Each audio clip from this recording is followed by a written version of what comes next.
Meghan's favourite night out in London was to Gaz's Rock and Blues at the St Moritz Club in Soho. In a 2014 post on her now-defunct lifestyle blog The Tig, titled Insider's Guide to London, Meghan raved about partying at the venue on a Thursday night. She said, "The oldest ongoing club in London, this place is sweaty, grungy and happening every Thursday night, late night. They play a mix of rockabilly, reggae and ska. You come here to dance, not to be seen, or to people watch. The crowd is a mix of regulars in their zoot suits, teenagers channeling Jim Morrison, red-lipped toughbirds in tight corsets and other randoms that pepper the evening with strange encounters and lots of laughs. Don't wear heels. According to its website, Gaz's Rock and Blues is London's longest-running one-nighter club. It was founded in July 1980 and was originally held at Gossips on Dean Street until November 1995, when it moved to Wardour Street.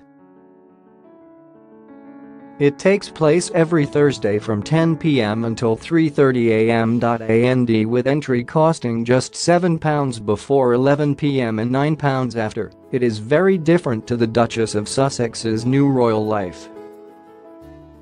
When Meghan wrote the post, she was based in Toronto, Canada, to film US legal drama Suits. Meghan met Prince Harry 2 years later during a trip to London in July 2016, when they were set up by a mutual friend. The pair embarked on a long-distance relationship, revealing they never went more than 2 weeks without seeing each other in their engagement interview in November 2017. It is not known if they ever went to Meghan's favourite London club together. Meghan closed the Tig in April 2017 and her social media accounts in January 2018. She married Harry at St George's Chapel last May, and the 37-year-old is now expecting their first child. The royal couple are moving to Frogmore Cottage in Windsor before their tot arrives in late April or early May. The cottage is currently undergoing multi-million-pound renovations, with Meghan said to be very involved.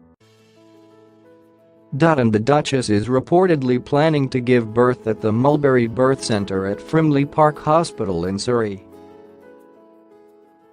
It follows claims that Harry's wife has shunned the Lindo wing at St Mary's Hospital as she doesn't want to do anything that Kate Middleton has.